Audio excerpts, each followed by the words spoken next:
Il y a urgence à revoir la défense des Alpes, dont Sisteron fait partie.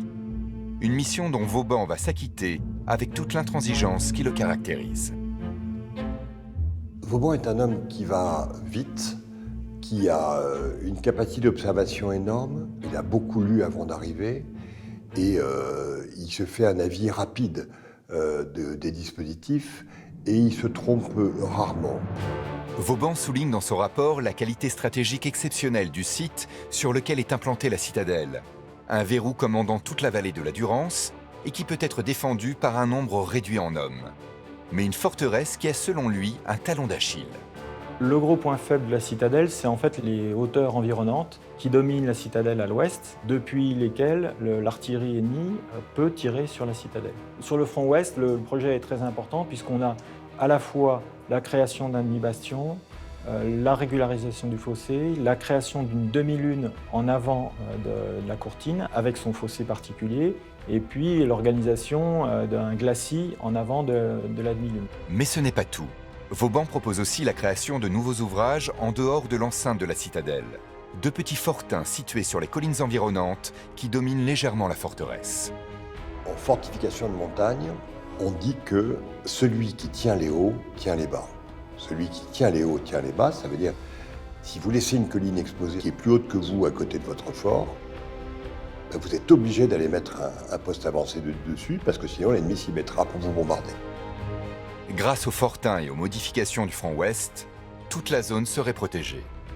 Mais ce projet est colossal.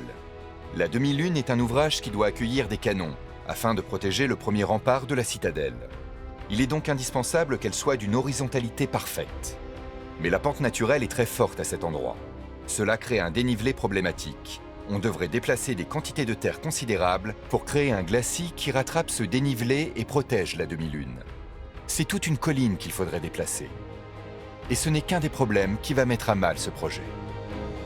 Toutes les propositions de Vauban sont restées lettres mortes, mais elles sont restées lettres mortes parce qu'il est passé quand même très vite. Il n'avait pas réalisé la dureté de la roche à déroqueter, qui aurait été des coûts prohibitifs pour créer un fossé d'isolement. Il n'avait pas mesuré l'impact de ce qu'il proposait. Au final, de l'ambitieux plan de Vauban, seul ce qui semble n'être qu'un détail va être réalisé. La création d'un nouveau magasin à poudre.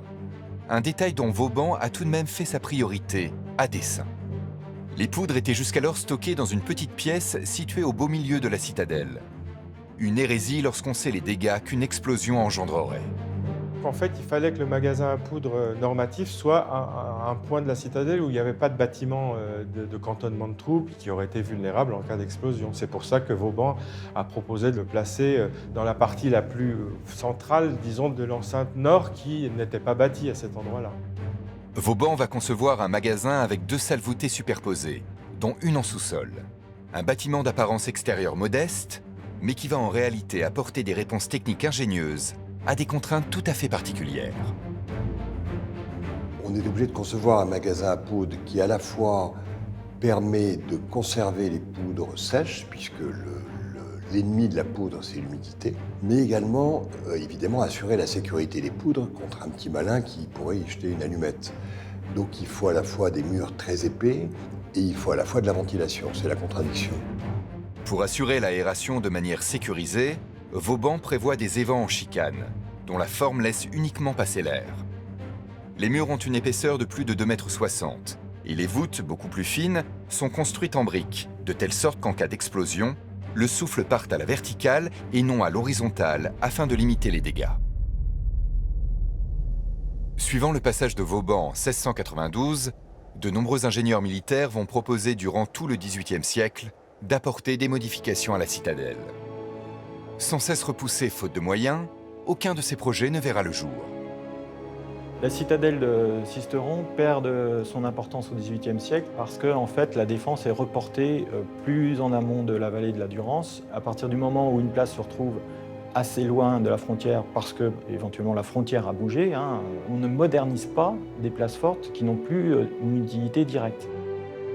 Une forteresse qui n'est pas réactualisée pour son armement, à chaque fois qu'un armement plus performant, qui profite d'abord à l'assaillant, arrive, est tout de suite obsolète. C'est ce qu'on appelle le jeu, la lutte du boulet contre la cuirasse, cette relation réciproque entre les moyens de l'attaque toujours plus performants et la réponse architecturale de la défense qui vient toujours avec un temps de latence. Donc la fortification, si elle n'est pas réactualisée, si on ne met pas de l'argent chaque année, est très vite démodée. La citadelle tombe peu à peu dans l'oubli. Et c'est un événement totalement inattendu qui va révéler son utilité.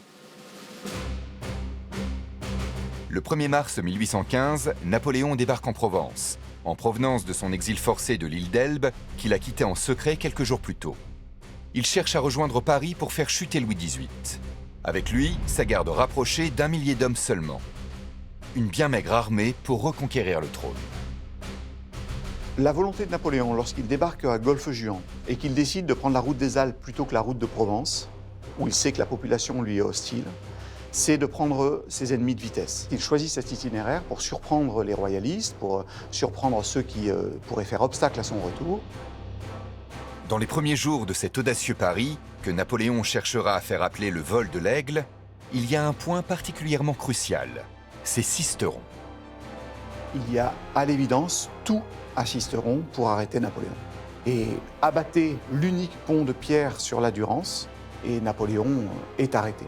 Et sur ses talons, je vous le rappelle, les troupes du général Miolis, qui sont beaucoup plus nombreuses que celles dont dispose Napoléon à ce moment-là. Donc évidemment, Sisteron, la citadelle de Sisteron, avait les moyens de mettre un terme au vol de l'aigle.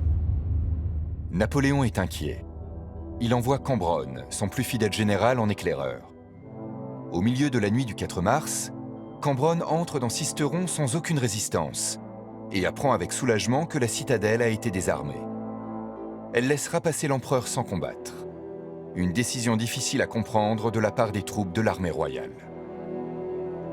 Ces hommes sont souvent des hommes qui ont aimé Napoléon et finalement sont écartelés entre le serment qu'ils viennent de prêter au roi, mais qui finalement est un jeune serment de moins d'1 an, et le poids du souvenir, l'attachement qu'ils ont pu concevoir pour Napoléon depuis, pour certains, plus de 20 ans. Le passage de Napoléon à Sisteron a remis en évidence le caractère stratégique du site. Le contexte historique du XIXe siècle va le rendre encore plus important. La puissance grandissante du royaume de Piémont-Sardaigne, soutenu par l'Empire autrichien, fait peser une menace sur l'ensemble de la frontière des Alpes. Une menace qui va conduire la citadelle à une dernière innovation inattendue. La menace, en fait, a grandi, d'où l'importance renaissante de Sisteron dans les années 1820. Et le point important de la position de Sisteron, c'est le pont sur la Durance. C'est l'interdiction de ce pont qui donne son importance à la citadelle et à la ville.